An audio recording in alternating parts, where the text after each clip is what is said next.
So I'm recording this today so that if you want to go later on to YouTube, you are welcome to do so. And that way, if you want to remember something, maybe he said it too quickly and you couldn't write it, and that happens to me all the time, that you can go back, and if you are open to me sharing it with the public, I'll do that. If you're not okay with that, then I will do it so it's private, so that you guys can find it if you need it. So either way, I'll honor your wishes. But for now, we have Dr. Will Nields, and he's going to talk about cancer and what else? How our diet and lifestyle relate to cancer. Thank you. And a lot of background. So can you hear me back there? Yeah. Okay. Well, I'm an allopathic trained medical doctor. Okay, so that's a Western mind frame looking at sort of the old scientific method of understanding disease and biology. And so that's my background, and it's very different than an Eastern medicine mind frame, which many people here may be familiar with or subscribe to. But just that's my perspective. So I'm going to talk about cancer a little bit from a Western science, based background in the setting of human biology. Okay, cancer is just a horrible thing, and all too common. Just a show of hands, how many people have somebody close to them that's been affected by cancer? I mean, everybody, just about everybody. And that's holds true statistically. If you look at the most common cause of death in this country and in the Western Hemisphere, your cardiovascular death leads, and close behind it is cancer. And I initially got interested in food as medicine when I learned how powerful food was for cardiovascular disease, but immediately I was impressed by this cross-side benefit that the same things that were good for heart to prevent heart disease and the same things that are good for your brain to prevent strokes and dementia were actually the same things that prevent and can even be used to treat cancer. So it's fascinating, and I think it shows that when you really are treating things at the root cause and you give the human body what it needs, it can heal itself, and it can thrive without these diseases. Okay, it's very complicated and complex, and there's so many different scenarios, and I'm speaking in general, but specifically to talk about cancer, I think I want to give a little background as to some cellular biology so we can understand what cancer is. And I think that'll help everybody understand why food is so important and why these things help us fight off cancers. Because I think when I speak to patients in the clinic, there's a great amount of misunderstanding about what cancer is. Like, oh, my family had it and I just woke up one day and it happened. But I think after today, if you think of cancer that way, you may view it quite a bit differently. So you have cells that replicate in your body. They grow by dividing. So one cell divides and now you have two cells. Okay, those cells die off, and then it's a balance between cells dying off and cells replicating to maintain the body. So if you look at the human intestinal tract, the lining of the gut, it is a new it's a new cell. The entire thing are new cells within, I think it's like 3 weeks. So it's happening constantly within our body. So your cells are dying and they're regrowing, and they do this by splitting. So that growth is set by almost a clock. It's got a cell cycle. The cells have cycles, and they're programmed to go through a certain phase, and they grow and split. Okay, so when you have cells that through damage get mutated, okay, and they start misbehaving and they start growing too fast, that is what forms tumors initially. So the cells start growing. They lose the normal cellular controls. So this might be, if you start packing cells too close, they've got touch receptors. And when they start get to be too tight, they turn the growth down. Well, if you have a mutation in those receptors, then the cells start overgrowing and you get tumors, right? Initially, they're microscopic, small microscopic growth of hundreds of cells, then thousands of cells, onto millions of cells. So that process, will eventually become a cancer. And that process is going on inside of each one of us all the time. So we're forming through living damaged cells, and those cells can have the potential to grow into cancer. So we all have these things going on. We also have a counter mechanism against that, okay? Many counter mechanisms. The first one is it's a programmed cell death. It's called apoptosis. So did anybody remember Get Smart? So you know that this message will self-destruct in 30 seconds. So the cells will do that. If they start crowding each other out, or if they get a mutation in a bad way, the cell says, that's it, we're going to cut off. So it has a programmed self-death, and that cell will die. That's a protective mechanism that is hardwired into your cellular function. So that's a defense that never lets those bad cells grow into what we would call a clinical cancer. Okay. Now, obviously, we see people where that mechanism is not enough, and the cancer escapes that mechanism and grows. Fortunately, there's many backup mechanisms after that. So you have an immune system that is constantly surveying the environment, all the cells, and looking for abnormal cells, and multiple levels of the immune system. The first responders is the innate immune system, and they're called natural killer cells. Okay, and these cells will identify an abnormal cell, and like an assassin, they just take it out, right? And that's what they do. That's their job in the body, and they're dispersed throughout the tissues.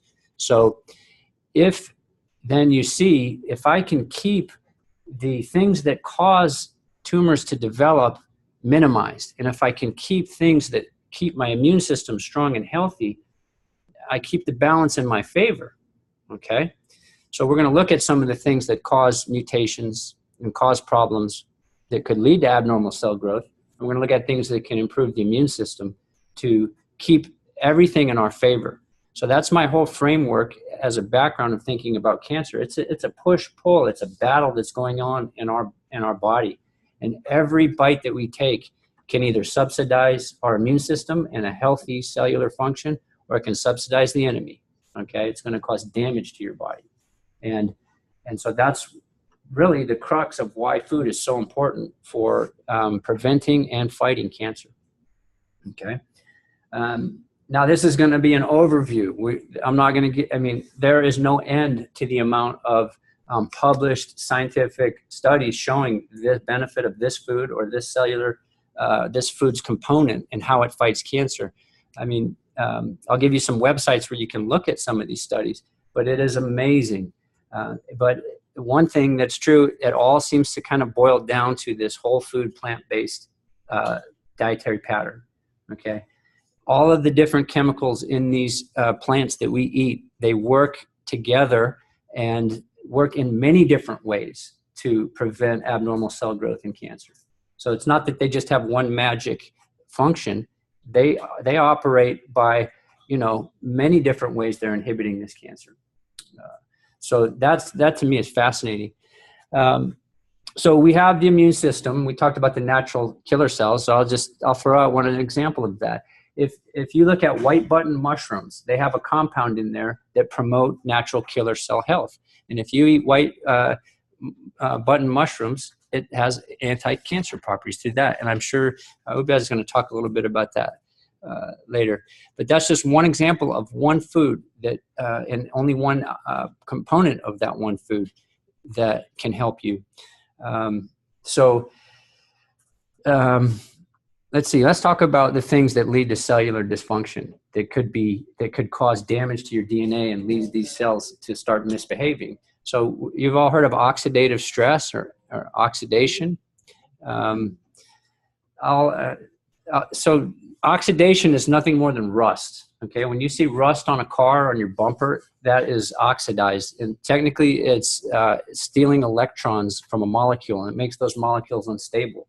Well, that happens inside the body, and that's called oxidative damage. And by breathing and living and moving, our cells create oxidative damage, and we have ability to quench that oxidation. Okay, and all of your capacity to quench oxidation is enhanced by things like exercise. It's enhanced by certain foods. So when we eat multicolored fruits and vegetables, like look at all these beautiful colors here, that's a sign that you're eating a lot of antioxidants. So these chemicals are floating in your bloodstream and they're quenching that rust. It's like rust stopper, right?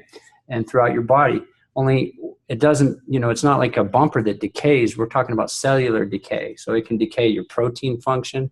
It can decay your the lipid cell membrane, and it can decay your DNA. And that's where cancer really gets its start, is damage to that DNA, the program of the cell. And when the damage becomes enough in the program of the cell, that's when it starts to grow out of control and form tumors. Okay? So antioxidant capacity of food is one way to prevent cancer. Now, foods we eat can also cause oxidation. I remember seeing a study where they measured people who were, one was fit, a lot of exercise, and the other guy was not an exerciser. He was very sedentary. And then they gave them each a bowl of ice cream, and they measured before and after the oxidative stress in their bodies. And eating within a half an hour of eating a bowl of ice cream with the dairy, fat, and the sugar, they had a tremendous amount of oxidation going on. They could measure damage to the cells. The exerciser, because of the exercise, had increased his ability to quench the oxidation, and his damage was much less than the sedentary person. Okay? So you start to see how preventing, this is the first layer of defense that we have, preventing the insults that can then lead to bad outcomes. Okay, then when you add on to that all of the phytonutrients that prevent cancer growth down the road, you see how powerful that food really is. Okay, so once you have these abnormal cells, they've got a bad mechanism, they're overgrowing the area. The natural killer cells, maybe they're impaired, maybe they're not functioning quite up to par, and the cancer sort of escaped that. Then you have the second layer of immune system are these T cells. They're sort of like a general cell in the adaptive immunity. That's a more complicated immune system that is more like the army of your body. These T cells are circulating, and they'll identify bad cells, and they'll direct other cells to take those cells out. Okay, so having a healthy, balanced immune system on the second level, also very important. Okay. T cells and these and natural killer cells as well, but they're very impacted by stress. Okay, and Lily's going to talk a lot about this. But negative emotions can dampen your T cell function and your immune system. So stress and depression and unforgiveness and all of these toxic emotions, anger, can impair your ability to fight off the cancer. Right.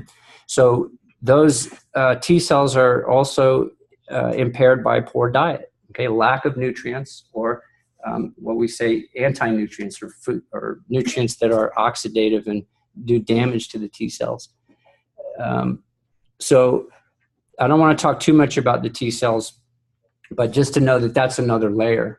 Okay, so let's say this group of cells, it's not quite a cancer yet. We wouldn't see it. It's microscopic. It may be thousands of cells.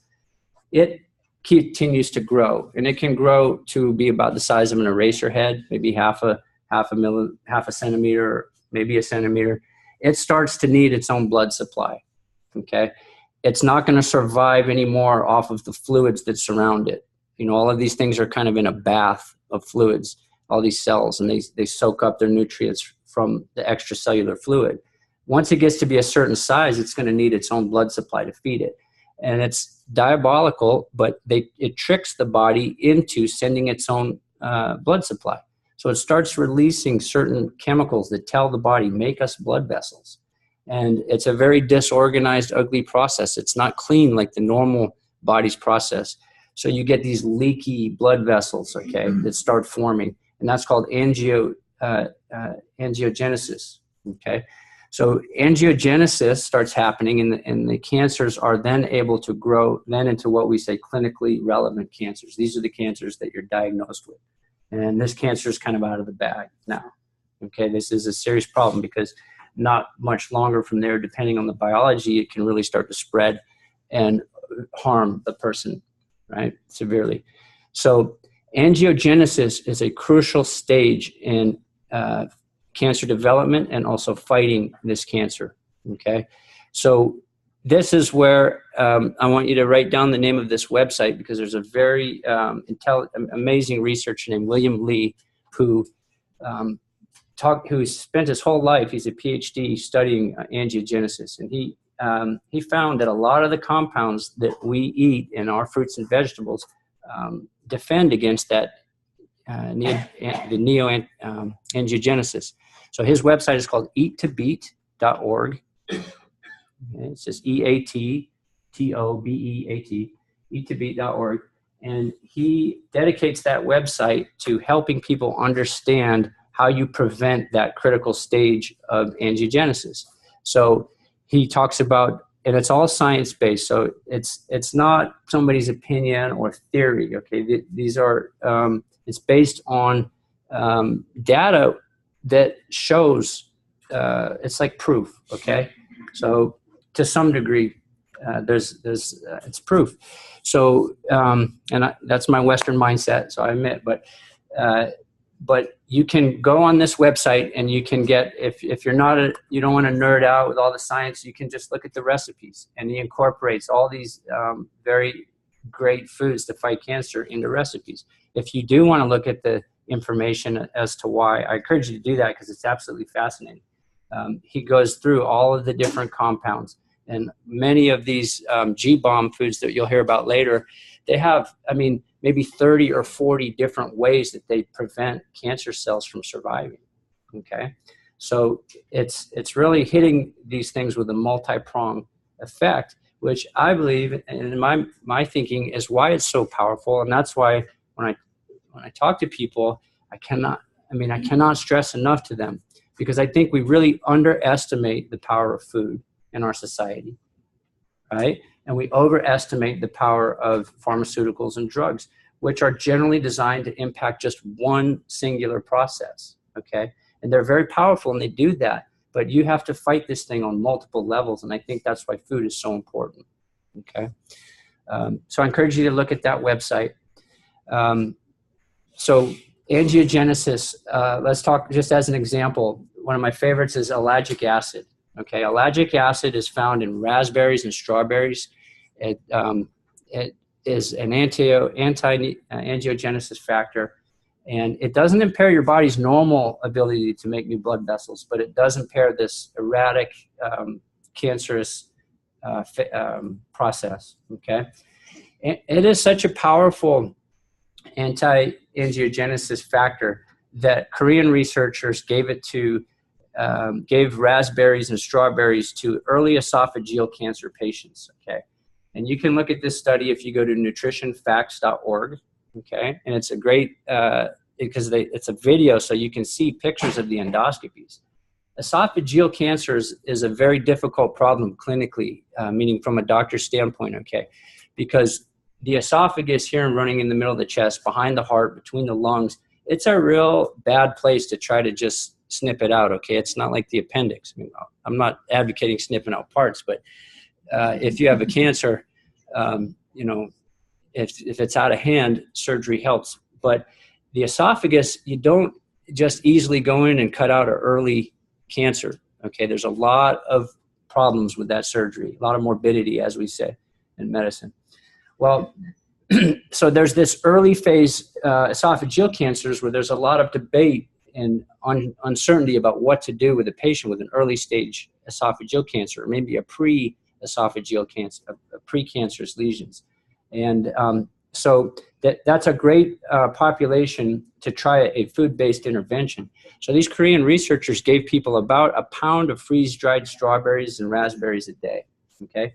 And they did serial endoscopies where they monitored and biopsied the cells, and they found these cancers just shrinking away like incredibly. And 94% of people or so responded to nothing but a pound of freeze-dried fruit a day. It reversed their cancers, okay? That is the power of food. These are tumors that it is among the most dreaded cancers that you can get, okay? So, and by the way, those are conventionally grown strawberries, right? That's not even organic, okay? So I encourage you to go explore nutritionfacts.org and Eat to Beat and convince yourself, know the data. And then when you make your choices and you're struggling with cravings or whatever, those things really can make a difference if it's hard for you, if you're struggling with food choices and that. And no, it helps me a great deal. Okay. So, and we could go on and on. We could talk about sulforaphanes, how it impacts the DNA, it turns off breast cancer at the DNA level, you know, in broccoli and cruciferous vegetables. And that's been shown in breast cancer and prostate cancer. We could talk about all the different factors in all of these foods, and we'd be here all night. But the main point is that it's very powerful, and that information is at your fingertips now, so you can see that. It's not a profitable, unfortunately, it's not a profitable venture. You know, there's no big broccoli money to fund these studies. Okay, so you're going to hear, maybe if you talk to doctors, there's some criticism. Well, we don't have a randomized controlled trial of 5,000 people. Well, that's true, but shame on us. We should. But you have to take a step back and look at the whole system, the way it's set up. And you know, research takes money. And the government subsidizes that research when it's the pharmaceutical industry, but if it's for someone that tries to talk about broccoli, we're on our own. It's very true. So I don't know if everybody could hear that, but you know, there's definite inequity, and there's been people have written PhD thesis on this.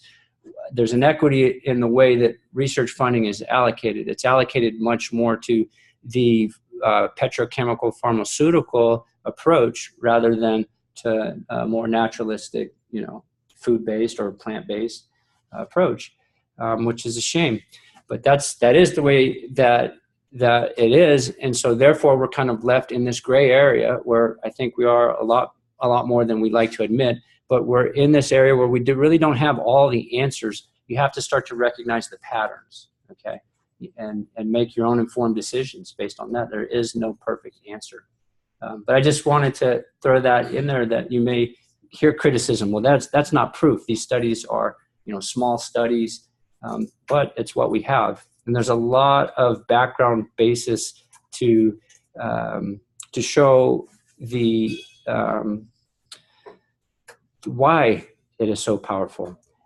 So, and let me just go off on that rabbit trail. So then you have a higher level study, the epidemiologic study, and this also supports that. So this is just taking a bird's eye view from 30,000 feet, okay, and saying, well, what do people that eat a plant-based diet or a lot of fruits and vegetables, how do they do? Turns out they do really well. The less animal protein that they eat, the less cancer that they have, okay? Now, that is not proof that eating animal protein causes cancer by any means. It's just one of the pieces of evidence as an overlay that helps us form, you know, an educated decision.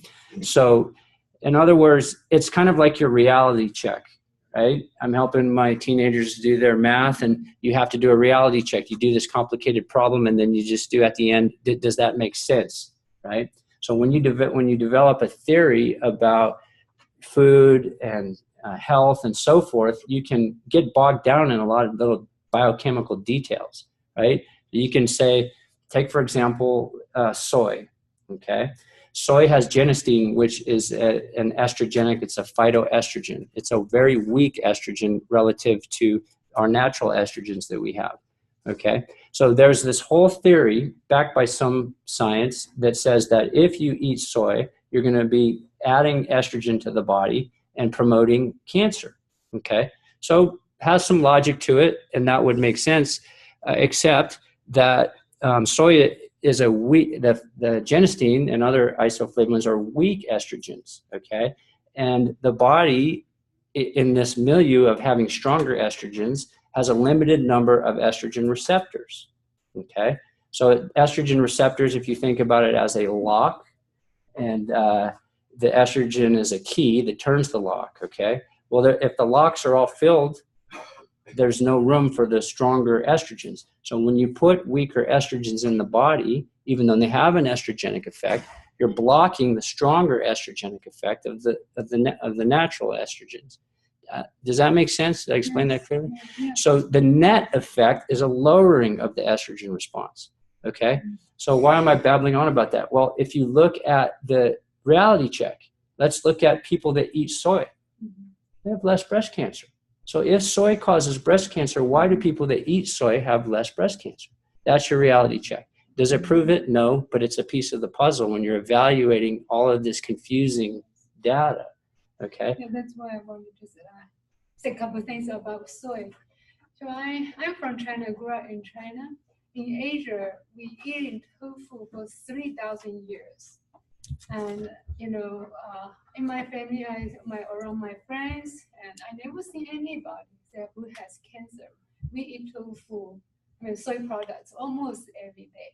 Almost. I'm not saying that, you know, every meal, but, you know, pretty much a lot of things we use in the cooking, we have soy. So I think that, you know, when people here talking about soy has health issues that can cause cancer, I have no proof.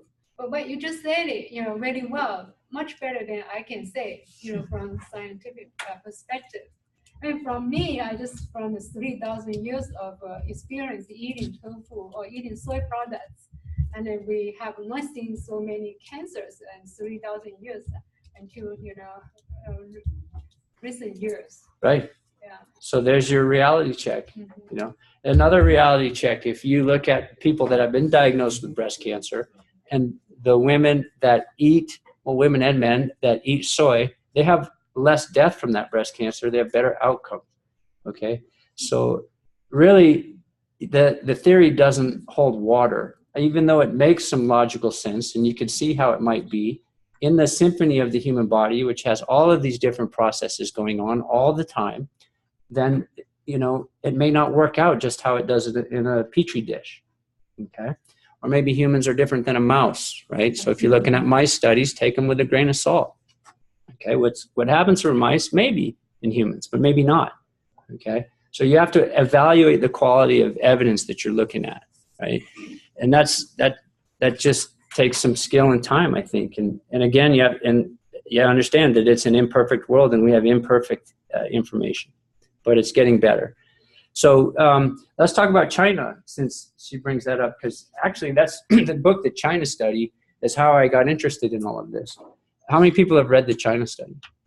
So good. For those of you who haven't, if you're looking for something to read, it is well worth the $15 or whatever it is. Fantastic book. Explains a lot about all of this stuff. But it's a great story, okay? And it actually starts not in China, but in the Philippines. Well, it starts even before then with a researcher who grew up on a dairy farm. He milked cows growing up, and I think it was the 50s, 60s, 70s. He was a nutritional biochemist in the U.S., and at that time, it was thought that nutrition needed, you know, protein was the magic ingredient. Everybody needs protein. The best source of protein comes from animal sources. And therefore, if the benevolent U.S. could go out into the world and teach people animal husbandry and teach people how to grow their own animals, that we could help the world in regards to food shortages. And this was really the idea, that if we taught them how to grow animals and eat animals, we could improve their protein status and do away with malnutrition. So T. Colin Campbell did some incredible work. He got some recognition and climbed the ladder. He eventually was head of the National Academy of Sciences, NIH, nutritional biochemistry, but a very illustrious career. But he got a large grant, I guess, to go implement a humanitarian program in the Philippines. Can you still hear me back there? Okay, so he gets this money. He's going to go teach the Filipinos how to, ranch or raise animals to stamp out malnutrition.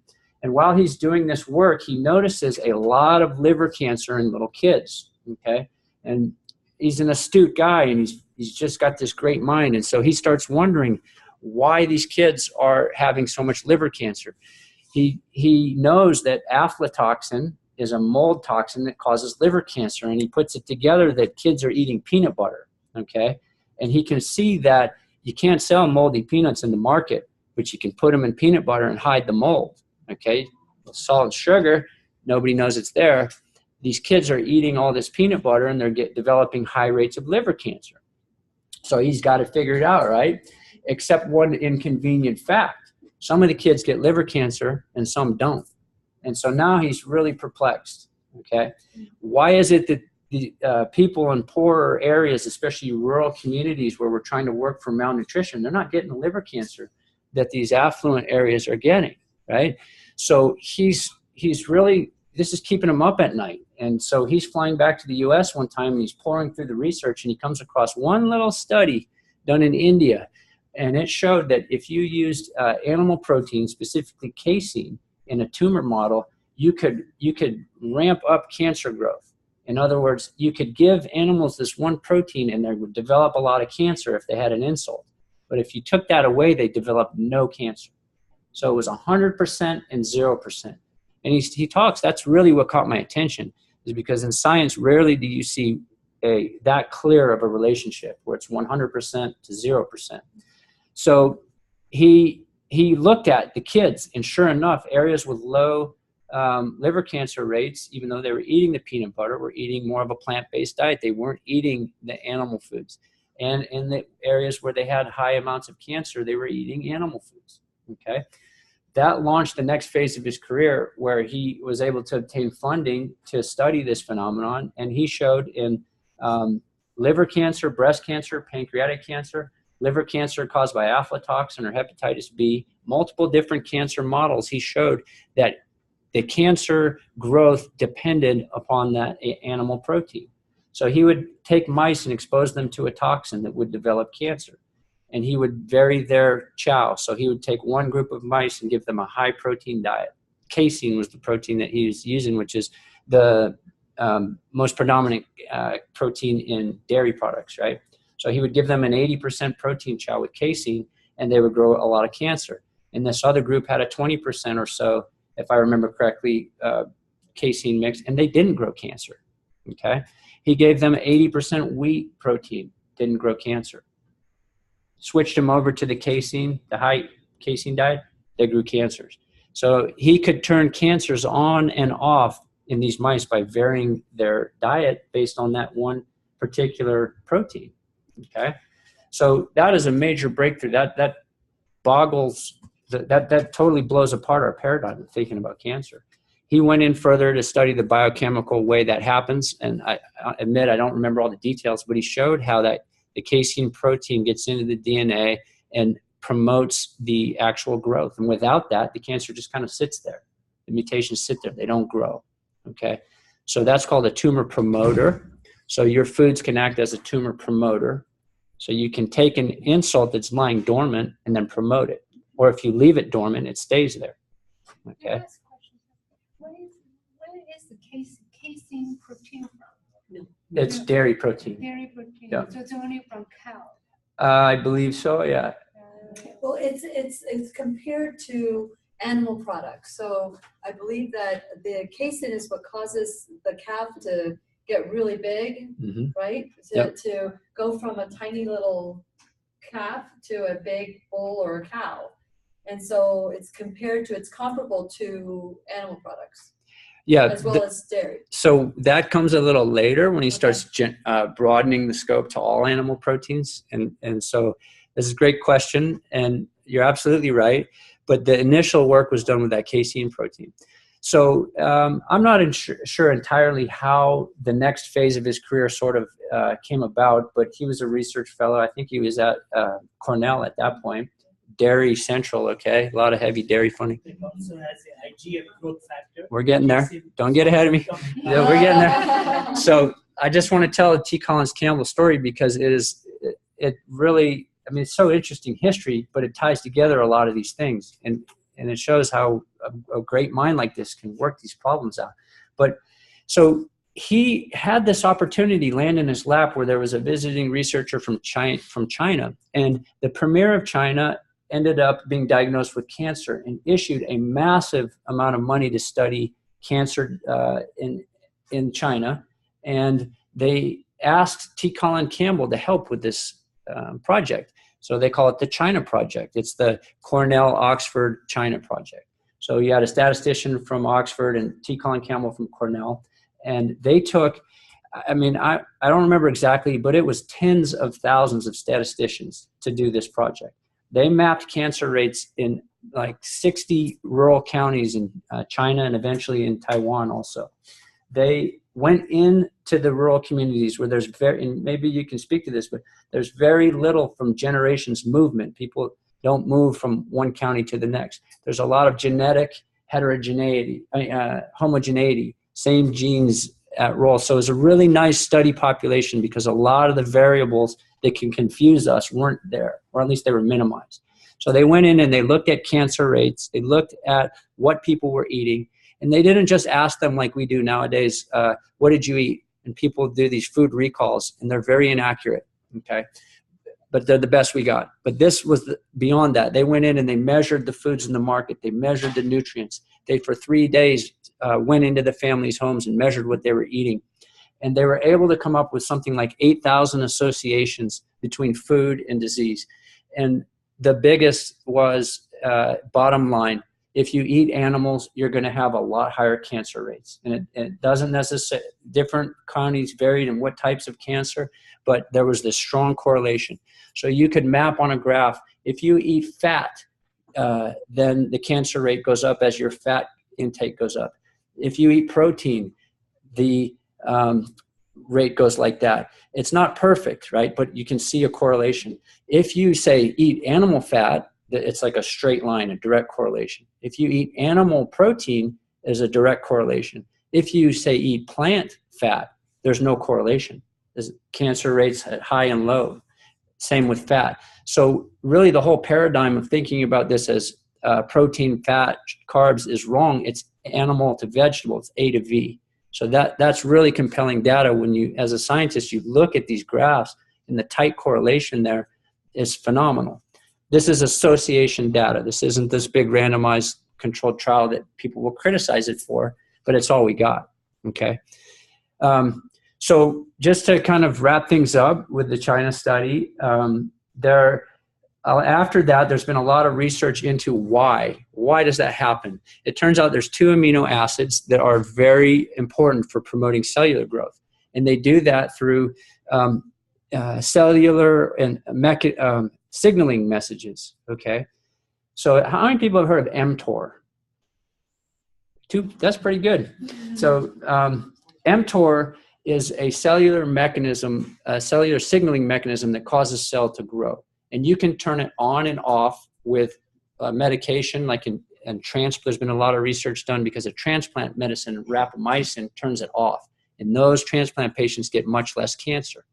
Well, what turns it on are certain amino acids. I could get it wrong, but methionine and leucine, okay? And those branched chain amino acids are found in animal proteins, largely. So if you look at the content in meat, dairy, eggs, okay, chicken, beef, pork, fish, the content of those amino acids are much higher than beans, rice, vegetables, okay? Maybe 10-fold higher. So when you're eating animal foods, you're getting a much higher intake of methionine and leucine, and that's promoting mTOR, which promotes cellular growth. So if you've got bad cells in your body and you're intaking that protein, you're just pouring gasoline on the fire, okay? Now you eliminate those products and it's just sitting there. It's not having the stimulus to grow. Now, Ubaid mentioned insulin-like growth factor, and that's a really big one. Same amino acids will promote insulin-like growth factor. When you eat dairy or when you eat meat, your body secretes this insulin-like growth factor. And if you measure people's insulin-like growth factor and their cancer rates, it's another direct correlation. The higher level of insulin-like growth factor, the higher your risk for cancer is, okay? And it makes biological sense because insulin-like growth factor is what grows a baby cow into a 2,000-pound animal in 6 months, right? It's a growth promoter, right? As we as grown humans, we don't need growth promoters, okay? We having these cells we established at the beginning, remember, they're forming, but we want them to lay dormant. We don't want to pour growth factors on them, okay? So that's the biological basis of the claims that a vegan diet will fight cancer, and so there it is. There's a lot of evidence out there. I encourage you to look at it. Go look at those videos and so forth. Forks over knives. Forks Over Knives talks about it too. May I ask a question here quickly? So we're talking about animal proteins has all this, the animal proteins has all these issues. If it's an organic meat, will have similar issues or will change the problem?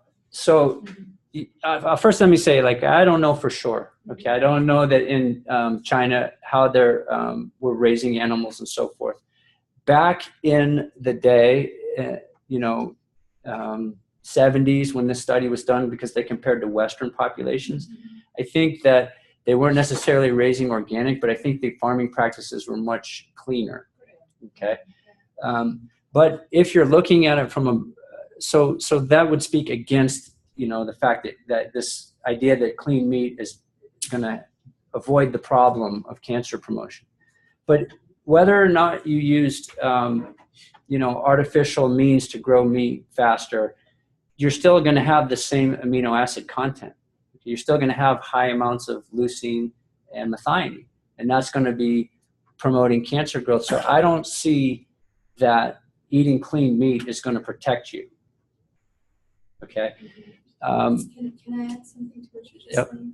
Also, in the study, it wasn't about being anti-animals. It was the amount of animal products that they were consuming in the area. So that's the study that they did with the rats, the laboratory rats, it was less than 20% casein. So they noticed that depending on when you increased it, the cancer came, and when you decreased it, the cancer went away. Even without any pharmaceutical intervention, it naturally went away.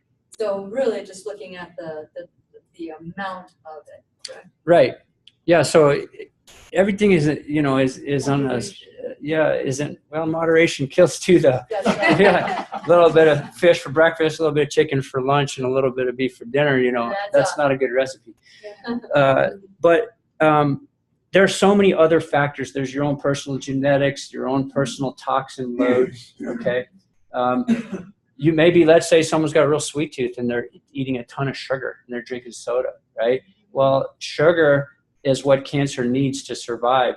Cancer cells require 3 times the amount of sugar as normal cells. Okay. So that's another thing you want to avoid. If you want to fuel the cancer, give it sugar. If we want to find cancer in somebody, we do a PET scan where we label the sugar, inject it, and watch where it goes. And if a spot lights up, we know that's a cancer, okay?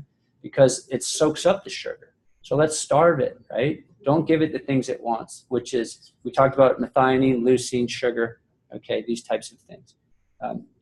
You starve the cancer, you feed your immune system, and then you beat the cancer with all of the phytonutrients, right? All of the anti-angiogenesis factors, all of the things that get down in the DNA, all those phytonutrients, which, to be honest with you, I'm not the detailed kind of guy that knows all of those things. I know they work. So the bottom line is, the more plants you eat, the more you're going to protect yourself. Okay. Listen, nothing's perfect in this world. I mean, there's little kids that are born with cancers and things. This isn't, there's never, I don't want to take it as a guarantee. If I'm a vegan for life, I'll never get cancer, but it sure reduces your odds a huge amount. Okay. So Diane just brought up an interesting thought. The casein, which grows the calf to a bull, the tissues into a larger animal, does that have anything to do with weight gain? Because we always associate weight gain with fat intake. I believe it does. If you cut dairy out of people's diet, it's a lot easier for them to lose weight. Is it because of the fat? The growth factors. Casein? Well, it's high dense calorie food, from very simple standpoint. And if you're drinking milk, that's a liquid calorie. So it's going to go right into your system without a lot of satiation. So you're going to probably intake more calories. It's going to promote growth factors. I'm not sure that it actually stimulates fat growth. I don't know that. But I do know that if you cut out dairy, it's easier to lose weight, as well as many other problems. I think one of the things that it's going to promote too is inflammation and chronic inflammation. Then you get into issues that just creates a whole other thing of issues. So see a lot of people with not being able to get their weight down. But like you're saying, you got dairy, you got meat, all that's compounding. Then you get other issues starting, inflammation. Chronic inflammation is the bad one because now you've got to, it's locked in there and it's harder to get rid of it. And let's not mention, emotional and traumas in your life. Correct. And the processed foods that we're eating and the, plastics that we drink out of. And all of that is just the perfect storm. It's very true for your question, because especially people who came from a different country, like from either India or China, and if you look at the parents have the same hereditary, so if you look at their children, they are much taller and bigger than their parent, because one of the factor is the men. Yep. So, well, kudos to you all. Congratulations for coming out here on a Wednesday night. I know there's a lot of things. I think it's Game 7 tonight, the Stanley Cup, to do, but this is important stuff, and I hope you got something. At least everybody got something. Thank you so much, Dr. Nields, and stick around because at the end we'll ask, write down your questions, and so that we can move forward. If you guys need a break, we can take a break, but if you guys want to continue, we can continue. Appreciate that. I didn't hear you. Keep going. Okay, let's do it. And now to talk about the nutritional aspect is the Jack's vegan couple, Safura and Ubaid Osmany, who will be talking about this combination of the wonderful foods that we love to eat that will truly benefit our bodies. Thank you, Lily. So I just wanted to take a moment. I know we weren't in town last week. To congratulate Lillian McDemrott on 7 years of her radio show. 7 years. And she celebrated a birthday on the same day. So happy birthday, Lily. And in honor of that, I made her favorite mango ice cream. So you guys have to stick around for that. So I just wanted to thank Lily for everything that she does, Dr. Nields for everything that he's doing, and for all of you to come out here. I know many of you we met at Jack's Veg Fest or Feast for Rabbits or, events throughout Jacksonville. So excited to be here. So excited to be a part of this Jack's family and Jack's group. So you're probably wondering, Jack's vegan couple, where did that name come from, right? So we're originally from Chicago, born and raised. Ubaid is from India. My parents are from India, but so we were born and raised in Chicago, moved to Jacksonville. We're vegan. We're like, well, what name do we come up with? So Jacksonville is short for Jack's vegan couple. So many people ask us that, so I just wanted to let you guys know. And on our social channels, we're live on Facebook, Instagram, we have website, YouTube videos. Both of us are very, very passionate and kind of share our journey with all of you if you want to go check it out, how we got started. Our 21-day meal plan includes, for people who are new, how to get started, how to meal prep, how to meal plan, where to buy your groceries, what should I eat for breakfast, lunch, or dinner. A lot of the things that Dr. Nields was talking about. Food is so nutritious for you, and it's so important to feed your body the right food, right? And sometimes I just joke with Safura, if you cut me open, instead of blood, vegetables will ooze out. So based on that topic, just a quiz question. If you have 100 calories of steak versus 100 calories of kale, spinach, and romaine lettuce, which one will have more protein? So from 100 calories, broccoli will have 11 grams of protein, kale will have 7 grams, and romaine lettuce 7 grams, and 100 calories of steak would have only 6 grams. And then that meat doesn't have any fat or cholesterol or anything. yeah. And going back to China, as we were talking, Dr. Nields were talking about cancer, we have heard about Adventist tribe, we have heard about the blue zones. Nobody has heard about Mongolia. Mongolia is a very small community in China, and what they do is they live a very primitive life. So they are out in the mountains. All they do is they tend sheep, and when the sheep grows up, so they shave off the wool and sell them for sweaters. So that's the most soft sweaters wool that you could ever find. So most people in like Beijing or any parts of China, when they get cancer or when they get ill health, they usually tell them to go to Mongolia and live in that countryside. So they were thinking that because of the pristine mountains, the air and everything, they get better. That was not. So the basic reason they got better was their basic diet between that Mongolian tribe was mushrooms and soy. Wow. So every meal they would Story. eat mushroom tea, mushroom soups, and everything that they cook had mushrooms. And their more staple food was soy. So that's why even people with cancers, when they go to Mongolia tribe, they would, get rid of their diseases. Yeah.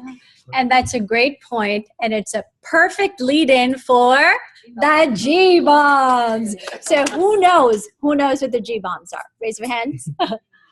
I'm not going to pick on Lily. You guys cheated a little bit. I know. Oh, she's right. Lisa. Green. Yep. Bean. Yep. Wait. Mushrooms. Berries. Yes. Seeds. Perfect. Awesome. I'm Awesome. gonna have to give you a book. Oh, look at that. Lily's just full of prizes. I'm full of mango ice cream. And we've got a great group here.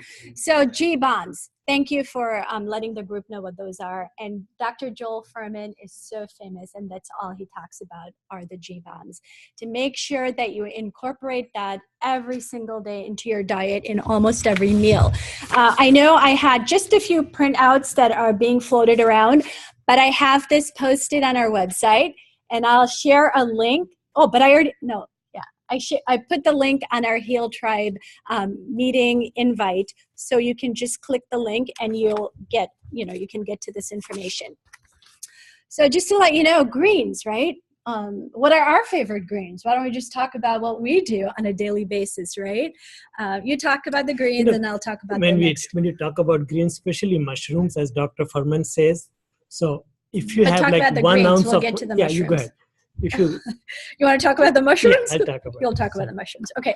So what we do is every single week when we meal prep, whether it's the farmers that we're supporting or our local tribe members like Dave who share their produce and their greens with us, kale, mustard greens, spinach, bok choy, whatever type of green there is, we'll wash it, cut it, chop it, and freeze it. And then we'll use it throughout the week, whether it's in a salad, whether it's in a soup, in a stew. We make sure that we're adding some type of green to that, right? Very quick, very simple, very easy. Next is berries. How do you use berries? You can use berries. Beans. We're on beans, yes. Okay, I'll talk about the beans. So I cook the beans. So during our meal prep, different types of beans, black beans, white beans, yellow beans, chickpeas, all the beans that are out there. Try to use a variety every single week. Wash, boil, prep, add it to your salad, add it to your soup.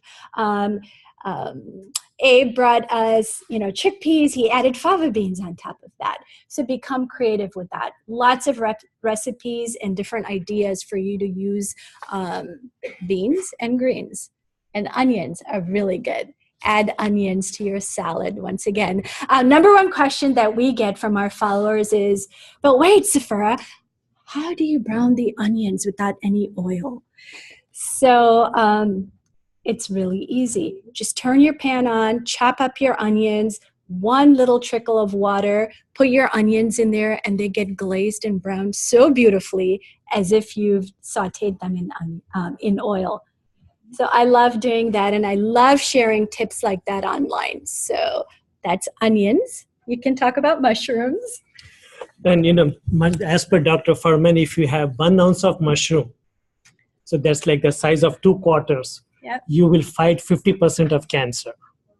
And with the cruciferous vegetables like bok choy, kale, spinach, all of that, another 50%. So if you have a big salad for lunch and dinner, you're basically fighting 50% against cancer. And there's no way Susan B. Komen can shake a pink ribbon. Because there's only money to be made, but you cannot make any more money selling broccoli or kale or bok choy. That's for sure. Can I add something? Sure. Yeah, So please. mushrooms must be cooked. That's right. So when mushrooms are raw, they have a bit of a carcinogen in them. But when you cook them, and Dr. Furman Yeah. says about Yes. less than 5 minutes, Yes. then it becomes a cancer-fighting vegetable. Yes. Yeah. Got it? Uh, Go ahead. I love broccoli cooked. And when I say cooked, I mean hardly any chewing at all. Don't like fresh broccoli. Same way with, if I were going to consume a lot of the things that you talk about, it would be through juicing. So how am I've learned a little bit about live enzymes opposed to dead enzymes when you cook something. So talk about that. So even instead of cooking, you can also have steam the broccoli, and then you can even do sprout the beans for those, those enzymes. For it to be very good, you can even lentils or beans. You can sprout it, and that gives you a lot of enzymes. The mung bean sprout. Yeah, Yeah. Yeah. Has a lot of vitamin C. vitamins, right? Also probably when I wasn't eating this way, I could eat broccoli raw. It would hurt my stomach and it would just sit in my stomach. And the problem was that my stomach didn't have what it needed to digest it properly. But when you start eating G-bombs, as they're saying, those enzymes start coating your stomach, or I don't know, Dr. Nields will probably, or Dr. Repol will be able to answer this a little bit better. But what happens is you start getting all the enzymes and everything that you need to digest it properly, and then you will pick it up raw and eat it without any thought. But you have to train your stomach and give your body what it needs, and once you start giving the body what it needs, then it starts. Yeah. Especially with beans. I want to say something about beans. Please. People think about beans that you're going to end up farting all day long. Right? Okay. So your body gets used to these things, and eventually you'll stop reacting. If you're reacting to it, that means that your body doesn't have the proper enzymes. And when you eat vegetables, the chewing is what causes the enzymes to activate.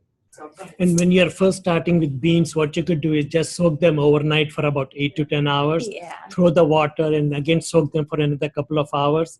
So in that way you can, it'll be very easy on your stomach. Okay, and juicing. I love the power in the juicing, but there's a lot of questions regarding the saliva that you're missing and so forth. Well, you chew your juice. I would rather juice than Chew your juice. Chew your juice. Yeah. We'll talk about that later. Go ahead. Yeah. We can take that offline. Yeah. I'm just trying to stay within our time frame so we can get you guys to the ice cream, get you out. We still have Lily. No, definitely Lily. We're just celebrating you today, Lily. It's all about you. So the next thing on our list is berries, and all berries, right? Blueberries, strawberries, raspberries. Blueberries, any type of berries. Any berry. So the way Ubaid loves his berries is he loves to have it in a bowl of steel-cut oatmeal. You can put it in a smoothie. You can add it to your salad, but berries, right? And always eat what's in season. Enjoy every single fruit that's in season. And then the last thing is seeds, and we love our seeds. And I know you love your seeds. Like I love pumpkin seeds or chia seeds, hemp seeds, flax seeds. Once again, be really creative. Don't be so rigid as to, well, I don't have this, and this recipe is asking for this. Add your seeds to your salad. Add your seeds to, brown rice, hummus, vegetables. Be creative, have fun, and try to eat all of your G-bombs. And visit our website where you can find this information and follow us. We'd appreciate it. Wow. Can we ask you. questions? Yes, of course. Please. I want to add something to the berries, actually. And Dr. Nields alluded to it earlier about berries and the importance of berries. Berries actually are the fruit that trump vegetables. They're like right in line, the cruciferous vegetables. So if you like berries, that's a good one that balances out with the greens. Mhm. So greens are very, very good for you. And then berries are Right up there. neck and neck with the greens. Can you add anything else to that? No, there's so many. And it's very also very low in glycemic index Yes. compared to all Yes. the fruits.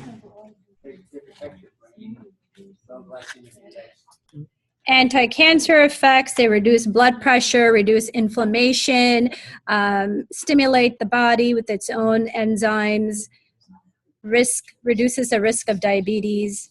They're really good for the brain, improves memory. I've heard you mention several times that you enjoy shopping for all the fresh stuff at a farmer's market. Which one do you go to? We go to multiple places. Well, One I is know all. What? yeah. one is in Nakati. Okay, Yes. Other one is at the St. John's Bluff. okay. Third one is on the riverside. Yeah, so there's Riverside I've been to in Riverside downtown. before. Yeah, that takes And place. sometimes also we raid Dave's farm. So So he grows vegetables in his backyard and we go Do pick you, it up. do you think that because it's local, that actually makes it equal to like if you bought organic in the store? I mean, what does local do for you other than, I guess, make it fresher? supporting our local farmers. So Yeah. it's not necessarily organic then? It's mostly organic, but even if they do use pesticides, it's very minimal. Very minimal. So You can go to localharvest.com.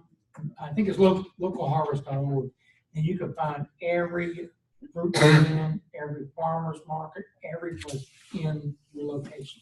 Localharvest.com, Localharvest.org. .org. Type in your Zip code. zip code, and it will tell you, give you the layout, you big farm, everything. Awesome. Good tip. Dave, did you have a question? I do know that I've been going to Riverside Arts Market for several years. A couple of years ago when they changed management, they did go to all their people and their vendors in their farmers market have to be local. It has to be locally grown produce. It can't be from South Florida. Right, but they resell. Things like yeah. that. And most of them spend the week picking it and then it's there on Saturday. I'm not touting them, but I just know that it's all seasonal. And it's just, and they have sometimes to be local. Right. They have to be You're organic. right. You're right. Absolutely. And sometimes when we ask the local farmers, do you use pesticide? They will very frankly tell them on this one we have used this and this, but compared to the commercial fertilizer, this is like basically nominal, right? yeah. So Any other question? What's your intake on that pink Himalayan salt or coconut oil? coconut oil is oil. Oil is all. Yeah. Yeah. So it's like there's no good poison or a bad poison. Poison is poison. So that's my If you take. want the coconut oil, eat the whole coconut. I do. Yeah, that's great. If you want olive oil, Eat the whole olives.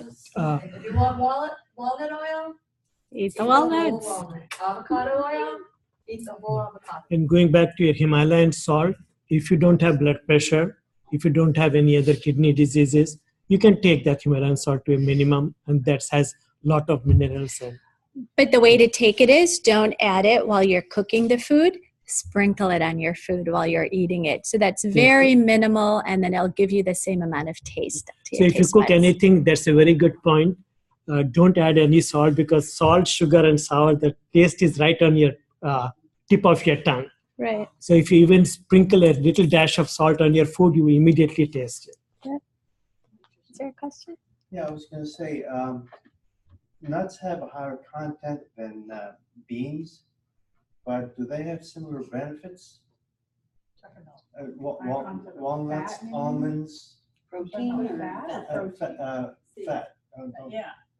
So the nuts have fat, beans doesn't. Yeah. So in limited amounts. And beans also has a lot of fiber and phytochemicals, phytonutrients. For probiotics, I've been taking kefir, which is a dairy product, but if it's fermented, that's better. I don't know if there are any comments about kefir.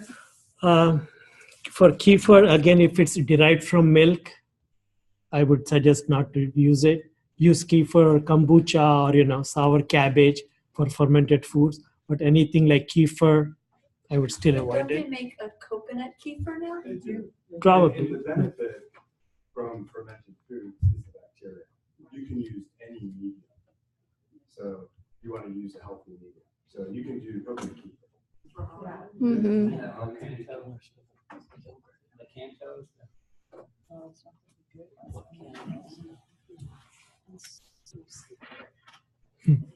Yes.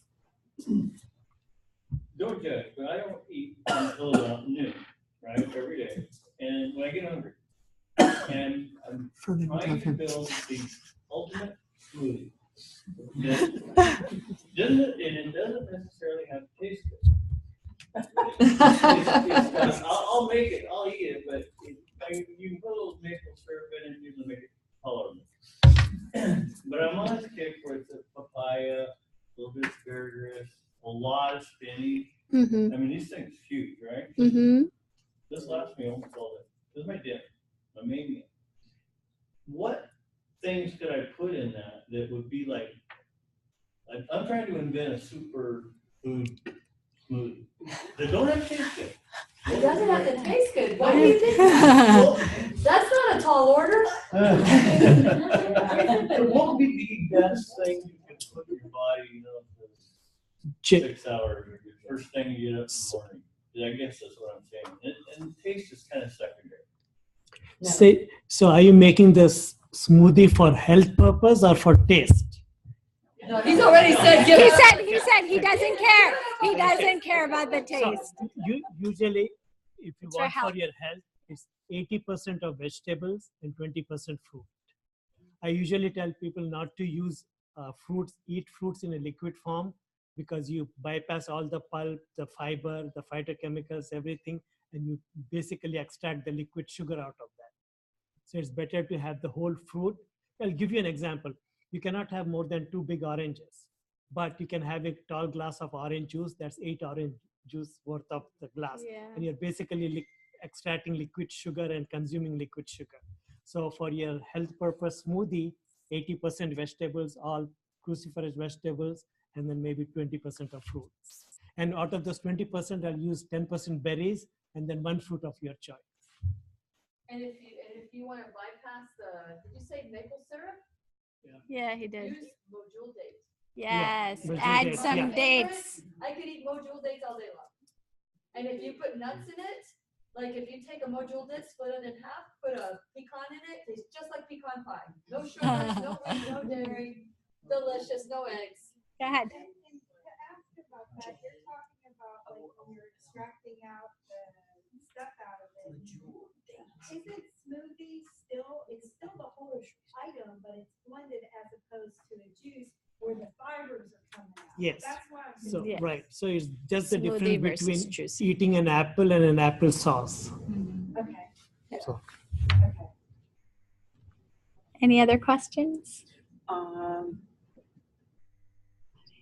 Wow. I would say of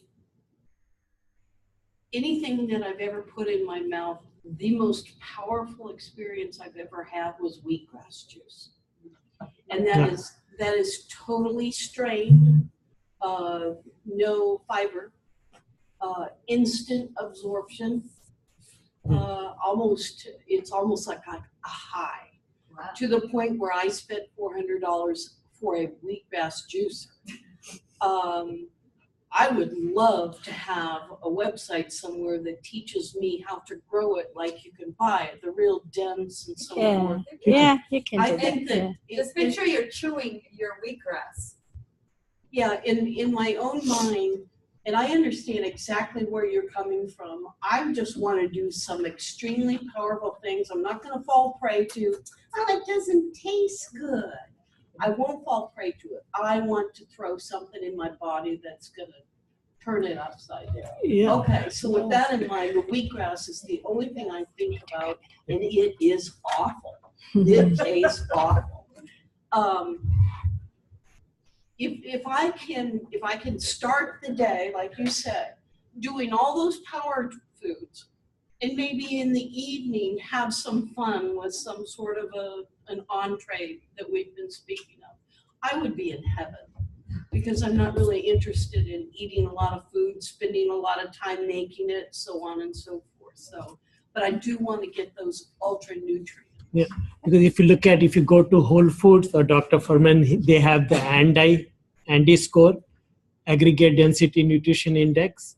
So in that they have classified what is the value of kale versus all the vegetables in line. Yeah. So basically, when Safura asks me, what do you want in my smoothie or for food, I usually tell her, give me valuable food. Meaning, if you put a value for each food, for the nutrition value, whatever is the highest, start from there. Awesome. Well, thank you so much. With that, Lily, you want to come up? Okay. This is great. Thank you so much. Love you guys. Love you too. This is probably the conversation that I'm going to have right now is probably the least favorite conversation that you guys will ever, you'd rather want to talk about food, let's talk about medicine, let's talk about all these other things.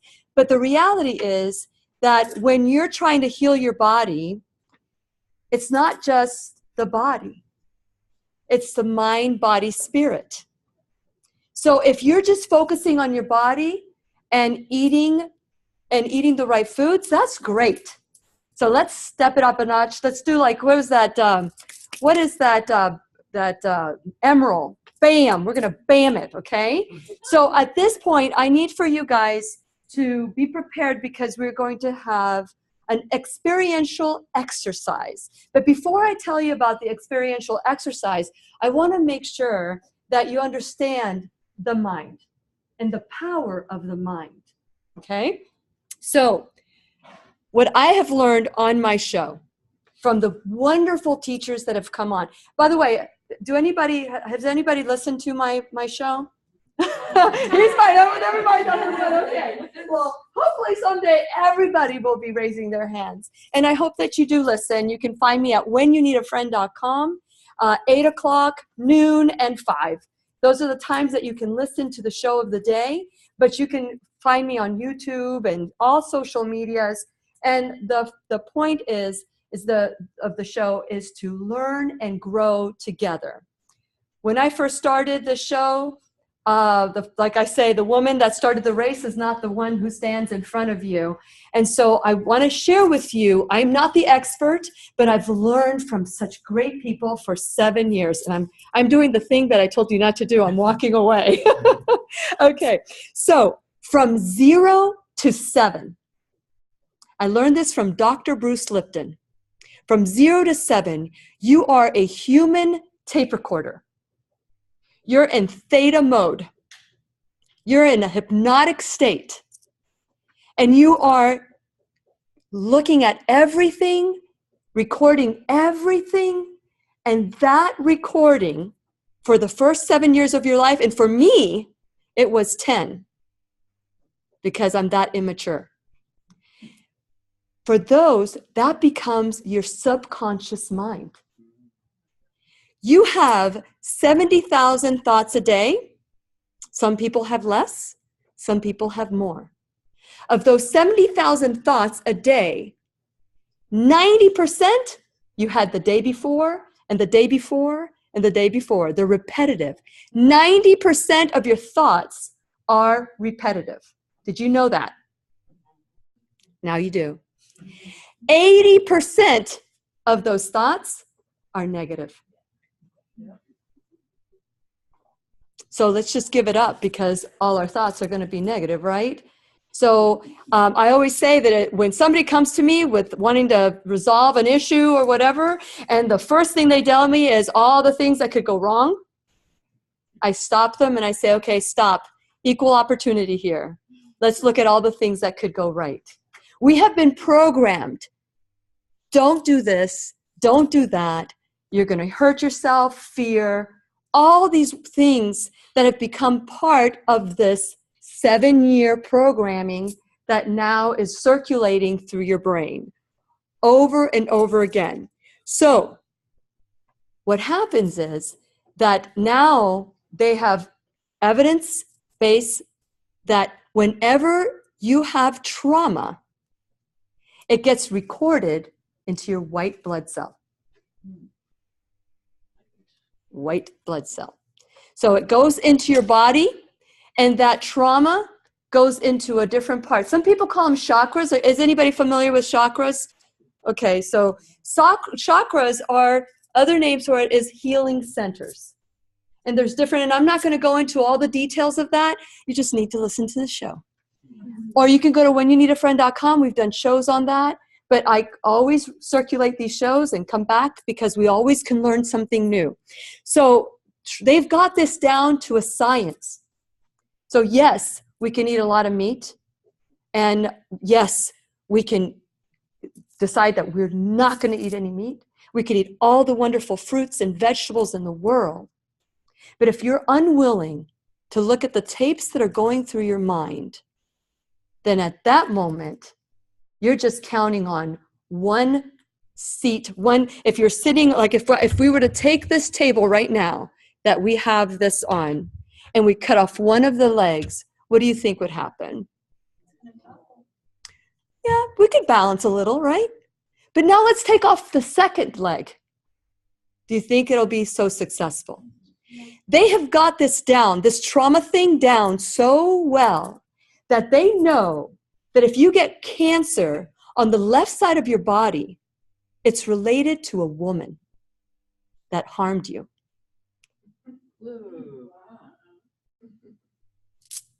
And if it's on the right side of your body, it's a man.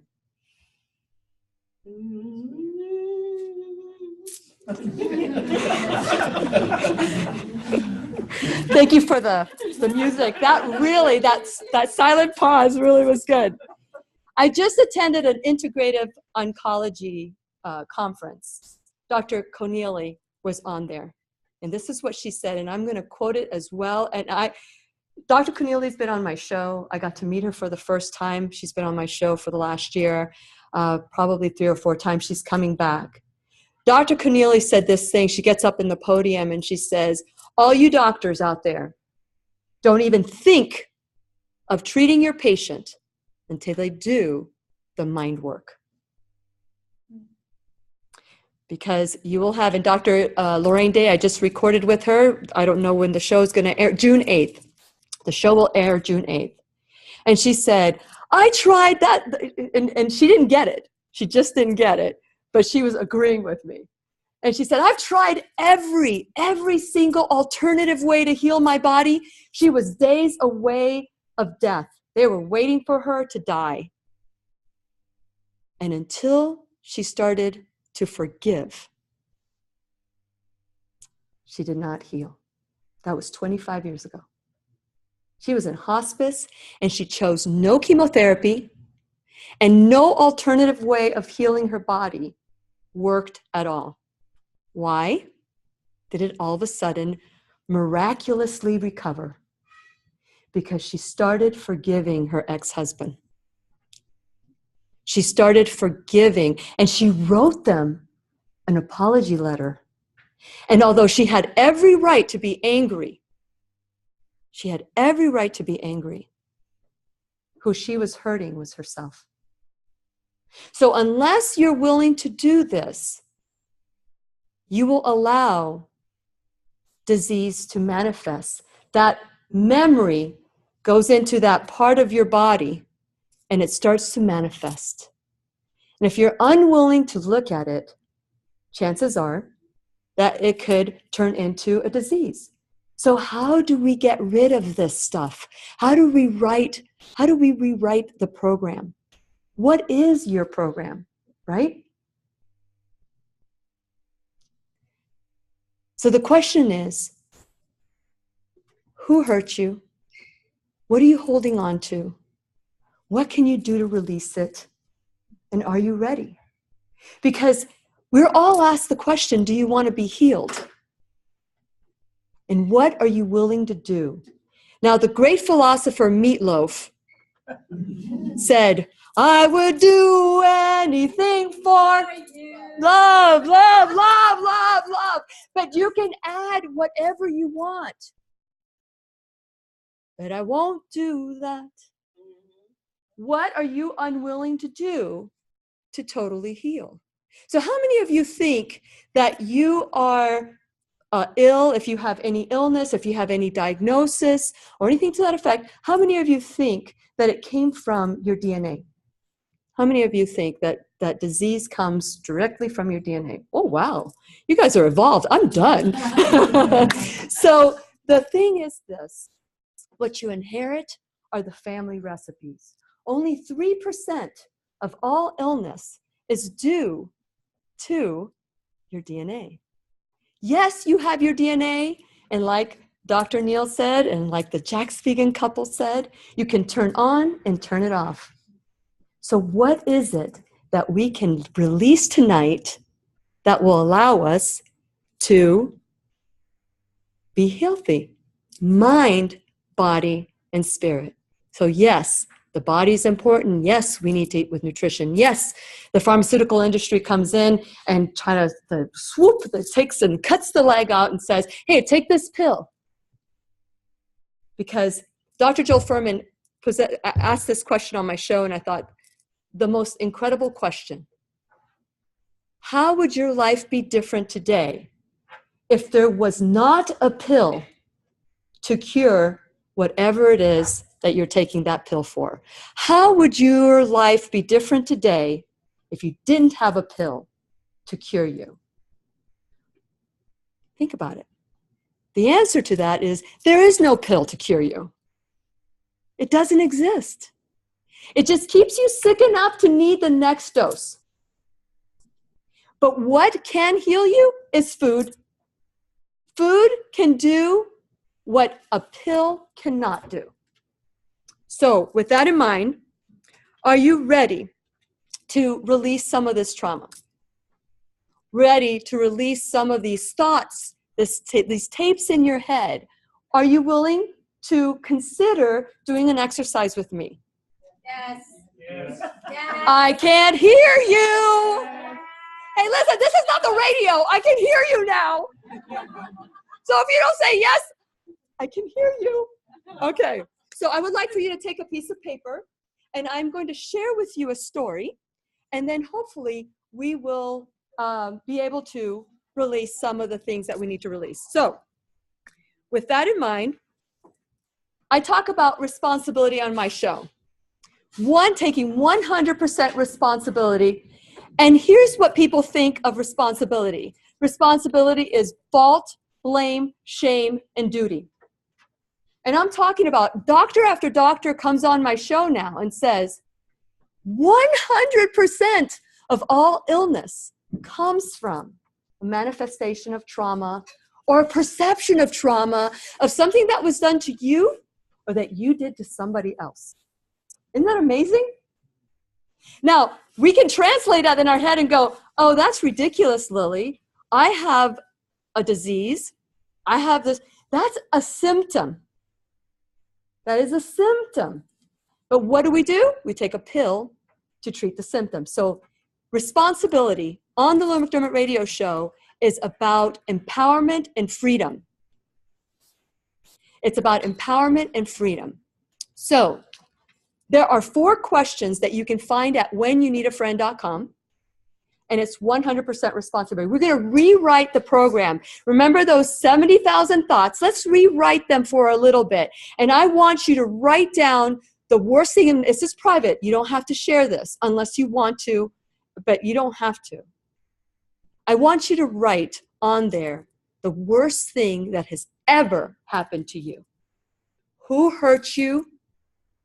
And what can't you forgive? Who doesn't deserve to be forgiven? And it could be you. And it could be you. So I want you to write it down, and I want you to use that as your experience. And we're going to take this experience and we're going to reformat it, okay? Is that good? Will you still consider it? Will you do anything? But you won't do that. Okay. So the responsibility that I'm talking about, taking 100% responsibility, there are 4 questions. So here are the 4 questions. How did I create it? What are the gifts and lessons? What's going to be different? And we're going to go over these again. I'm just going over them real quick. And the last question is, I'm going to save the last question for the grand finale. Okay, so I'll give you a how did I create it? When you answer this question of whatever is causing your trauma or issues or whatever you think, I resolved that already, just bring it up. Just bring it up. Even if you resolved it and you dealt with it and you forgave and you've forgotten. Well, if you've forgotten, I'm concerned about dementia. But if you forget, you have grown from the experience and all of that, I want you to think about how did you create it? Now, when we think of responsibility and how I created it, blame, shame, fault, and duty, not about that. It's not about that. It's about no fault, no blame, no shame. It's no different than 2 + 2 = 4. How did I create it? How did I create being molested as a child? Which I wasn't, I'm just saying. How did I create? I was born into the family. See, no blame, no shame, just fact. How did my husband cheat on me? Not true, just to giving you an example. I married the person. You see, no blame, no shame, no fault, just 2 + 2 = 4. How did a child get beaten up every night before they go to bed? They were born into that family. How did you create it? I would like for you to answer that question with no fault, no shame, no blame. You let me know when you're ready for me to ask the next question.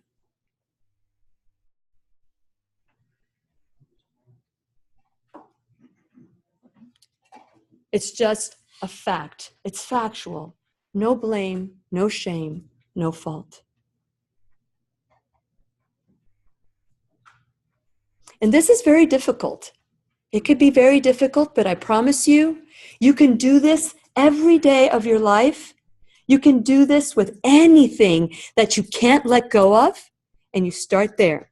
Now, I'm going to give you an example so that we can go through this about a situation where I was hired by a company that I knew that I was making a mistake signing that I was signed a non-compete clause.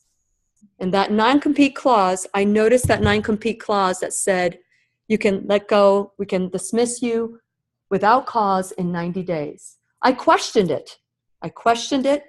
And I told the person, I don't like this. And they said, well, if you do a really good job, why would you even be concerned about it? So that's the story, okay? That's the story I want to tell you about, and that I'll give you as an example. So on the 89th day, before that, they took all my information. The sell cycle was a 90-day sell cycle, and I was going to be getting a lot of money when those accounts started coming in. And so on the 89th day, after they got all my information, they called me up and said, you're doing such a great job, but we decided to eliminate the position. Has that ever happened to you? Okay. So how did I create it? I signed that agreement. That's how I created it. I let money seduce me, and I signed the agreement. Let's move on to the next question. The next question is, what are the gifts and lessons?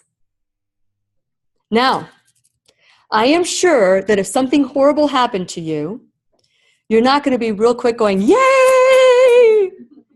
But if you can go back and look at what are the gifts and lessons? What's come out of this? I was married, and my children's biological father decided that he didn't want to be a father anymore. And he walked away from the kids.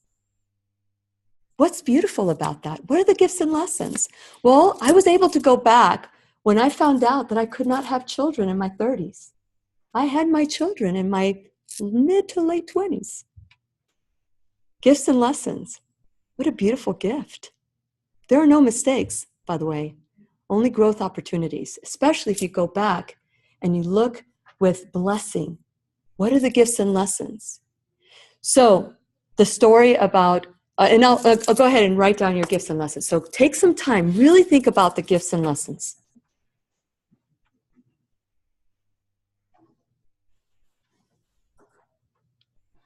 So while you're writing that, the gifts and lessons, I texted one of my doctors that I was working with at the time, and I thanked him. He was the #1 neurosurgeon in the state of Florida.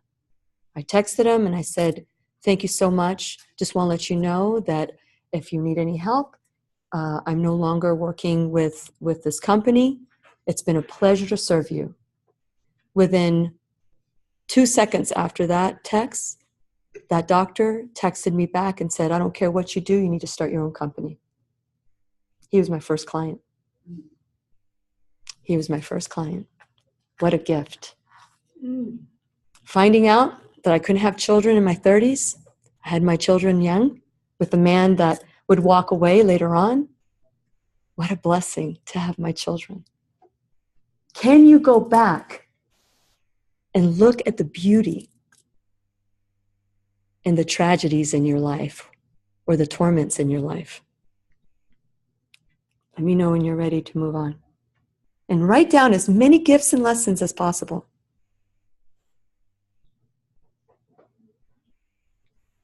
Number 3, what's going to be different? Now that you know how you created it, now that you know the gifts and lessons, what's going to be different? I'm going to tell you something. I will never, ever, ever sign a non-compete clause. You either trust me, and I will tell you that if you're a client of mine, I bring this to you, I will never take it away unless the client decides they want to walk away. But I will never sign a non-compete. That's what's going to be different for me. And when I walked down the aisle with my current husband, I had no doubt that he was the one God wanted to raise my kids. Those are 2 examples. Now it's your turn.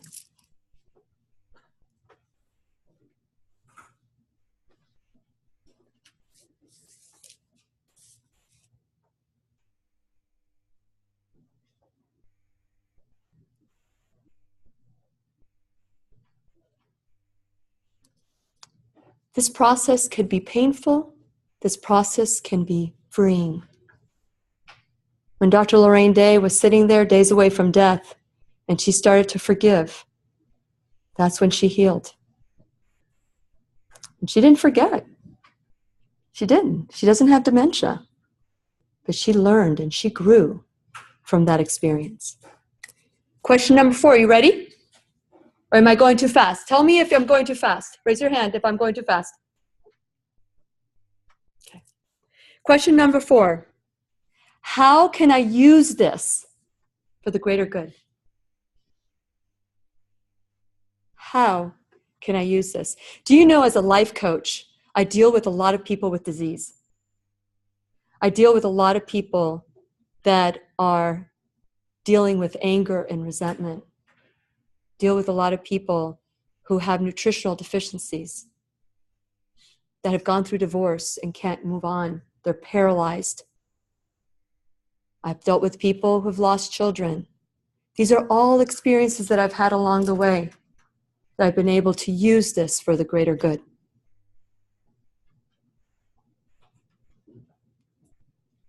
What are you willing to do to heal? Healing is a mind, body, spirit. You can take these 4 questions anytime that you are feeling beaten, anytime that you're feeling ungrateful, anytime that you're feeling, why me? You can say, you know what, why not? Why not me? I'm meant to do something with this. What are you willing to do to heal? Now, there's a story I want to say, and I'm hoping that I'm doing good with time here. because usually this takes a little bit longer. But I want to share a story with you. And the story is there was a farmer a long time ago that had a son. And they had a farm. And this farm, the only thing they used was a horse. They only had a horse. And this was a small little village, faraway land. They didn't have the stuff that we have today. And so one day, there was a storm. And the door of the barn flew open and the horse left. And the townspeople said, "Oh, what poor luck." And the farmer said, "Maybe yes, maybe no. We'll see." About 5 days later, that horse returned with 5 other horses. And the village people, not the village YMCA people, but the people in the village said, "What great luck you guys have." And the farmer said, "Maybe yes, maybe no. We'll see." So they were so excited about having all these horses. The son, his only son, went and said, there's some horses that need to be tamed. And he got on a horse, and he got on the wrong horse. That horse bucked and he flew, and that little boy broke his leg as he landed on the ground. And the townspeople went, "Oh, what bad luck." And the farmer said, "Maybe yes, maybe no. We'll see." Then there was a war going on. And all the people from the commanders and all the people that were looking for young men that were willing and able to fight came in and went through the village and took all the able men. When they got to the farmer's house, the young man's leg was broken and he was not taken. Maybe yes, maybe no. We'll see. Yes! I totally agree with you. Okay. And did I hear an amen? Amen. Amen. So the moral of the story here is, until you go back with gratitude, appreciation, that's when that part of our bodies, that part of our life that we are unwilling to look like because it's going around in our head, we don't even know it's there. How many of you knew you had 70,000 thoughts? Unless you listened to the Lillian McDemrott radio show, how many of you know that you had 70,000 thoughts running in your head that you have no control of? Now, Dr. Bruce Lipton says that when you are in the moment, right now, we are in the moment. There's nothing that we need right now. We had a full meal. We have all this information. The moment you start feeling depressed, you're wallowing in the past, not looking at it with gratitude. You're just reliving the story over and over. The moment you're looking at the future, and by the way, the past could be, a second ago I just said that. That's the past. The future is a second from now, and we're not even there. And we don't even know if it's coming. But then we go through those thoughts. That's anxiety. That's anxiety. So if you are reliving this, we rewrite the format, we rewrite the program. We go from looking at something as horrible in our life to, maybe yes, maybe not. We'll see. So the moral of the question, or there's a proverb out there. I don't know if it's an Indian proverb or a Chinese proverb. It's a proverb nonetheless, that a healthy person, and the proverb goes healthy man, but I'm just going to say healthy person. A healthy person has 1,000 dreams, but a sick person has only one. What are you willing to do to heal? Will you do that? Will you do that? And that's it.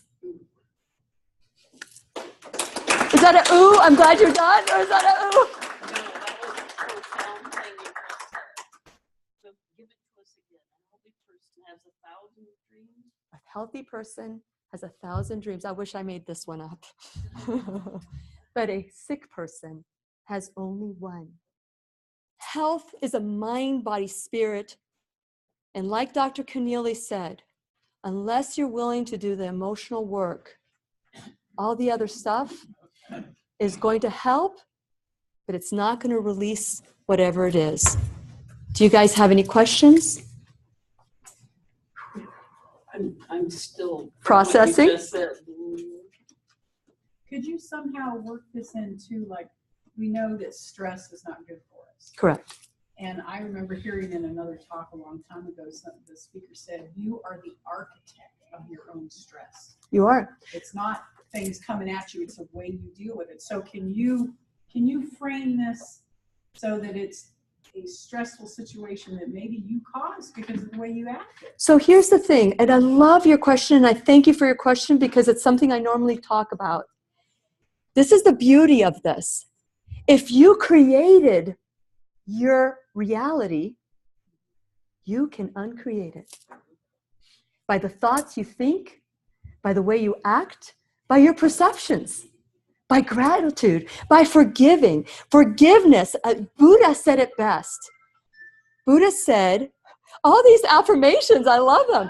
Buddha said it best. Buddha said, resentment and anger, like unwillingness to forgive, holding on to resentment is like drinking poison and expecting the other person to die. Think about it. Interesting. Think about it. That's what we do to ourselves. We think that we're going to hold on to this anger and bitterness, and I'm never going to forgive that person. But the reality is that forgiveness is for you. And if you guys ever need help with that, as a certified life coach, I can get you through some of these different processes. And if you listen to the show, it's free. Because we talk about a mind, body, spirit approach to healing. Does that make sense? Did I answer your question? Anybody else have any questions? Can I get your radio show in Colorado? Yes. Oh. You'll be addicted like your sister. Yes. Anyway, I'd like for Dr. Nields to come forward and the Jack Spielgen couple. Where's Ubaid? Now, we are all here for you, but this is not our HEAL tribe. This is not my HEAL tribe or Safura's or Will's or Dr. You're going to be giving a talk hopefully soon, Ubaid. This is not our HEAL tribe. This is our HEAL tribe. They've done studies. We talked about those blue zones, Mongolia, all these places. The one thing they have in common is that they all feel like they belong. The centenarians, the people that have lived over 100 years, they feel like they belong. This is my tribe. You're an extension of this tribe. And I want all of us to be a part of this. Next time when we gather, perhaps maybe we can do a potluck meal. Yes. But the rules are going to be no oils, no sugars.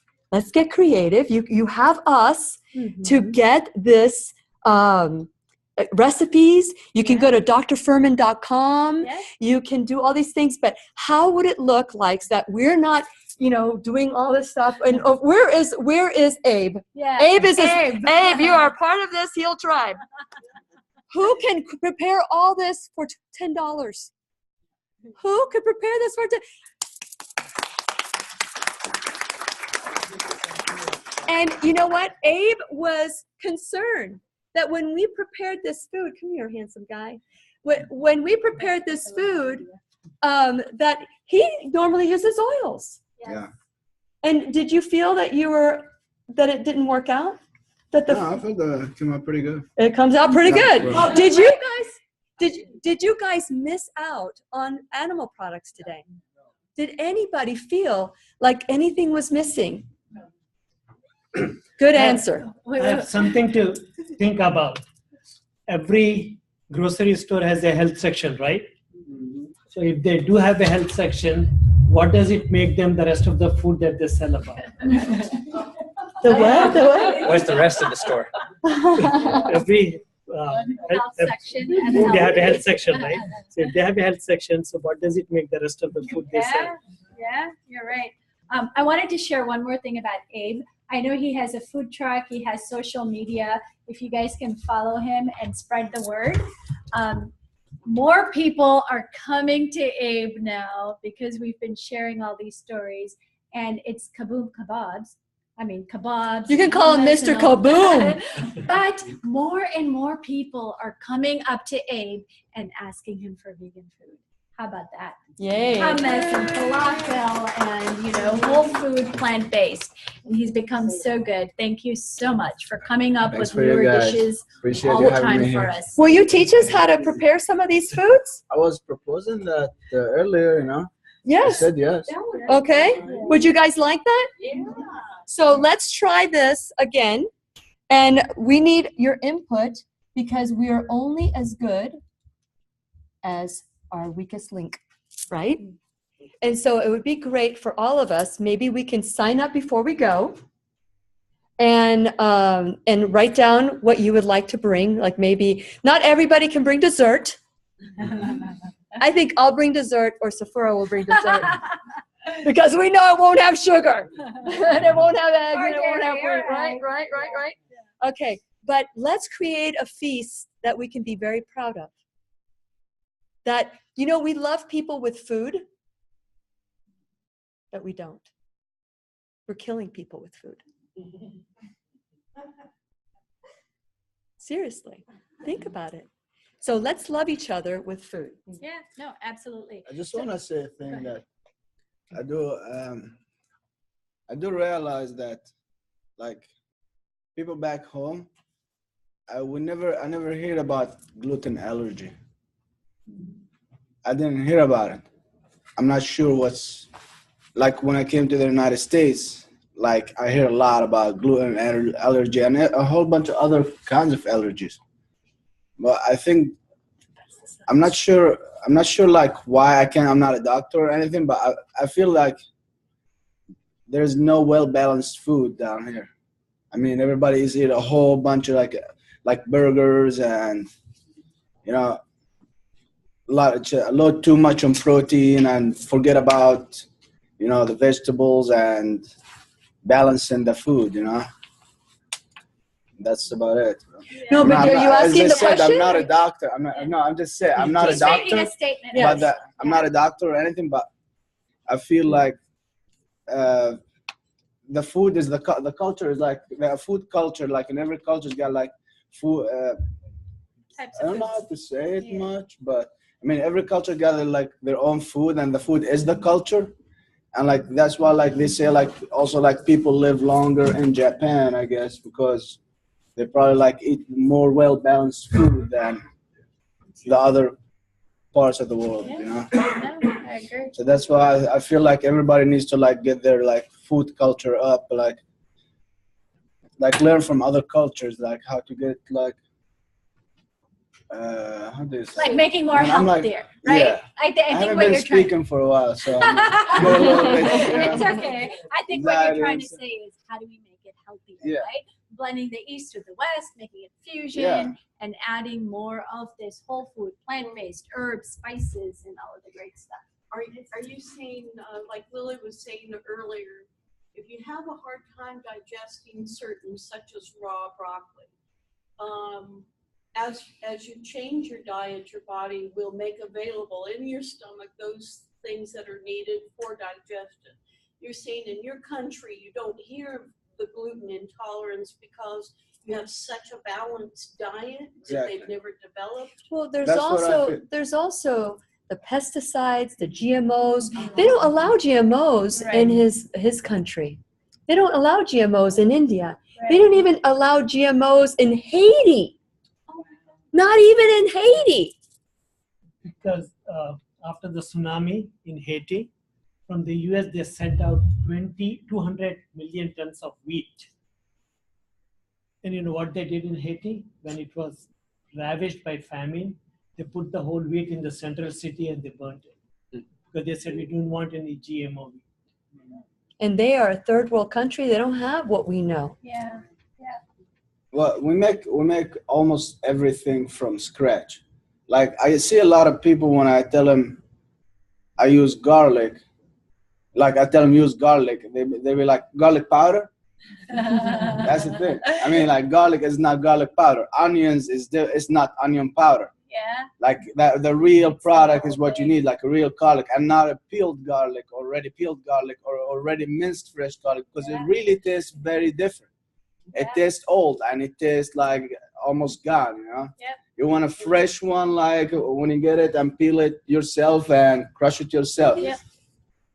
I mean, that's what I'm talking about. Like a lot of people don't even know what garlic looks like. Maybe, you know? Hey, listen, I got a sore throat and I chew on some garlic. She does. No vampires ever eaten me. So I'm good with that. So, you know, it has medicinal purpose. Our bodies heal naturally until we add a synthetic drug. That's right. I know, Lily, you have some prizes to give away. Yes. I want to know, and I'm going to turn this off. So thank you so much for watching, you guys, and thank you for. Hey, can we hear it for Kaboom Kebabs? We need to find where this truck is because we all love him. Not only he prepares good food, he has to bring his tribe.